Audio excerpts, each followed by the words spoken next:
How to trade players in Fantasy Premier League. Hello everyone, welcome back to our channel. So today in this video tutorial, we'll be discussing about trading players in FPL, that is Fantasy Premier League.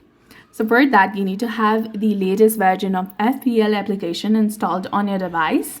Launch the application and make sure that you're logged in with your specific account. Now once you're logged in, tap on the Fantasy tab in the bottom of the menu that is between latest and matches. Once you're in this page, tap on transfers that is below the pick team option. Now select the player that you want to replace. Then tap on replace or select replacement. Choose a player that you want to replace the player with. And then tap on next and then tap on confirm to finalize the trade. This is how you can trade players in Fantasy Premier League. So if you found this guide helpful, please like, share and subscribe. Thanks for watching and we'll see you again in the next one.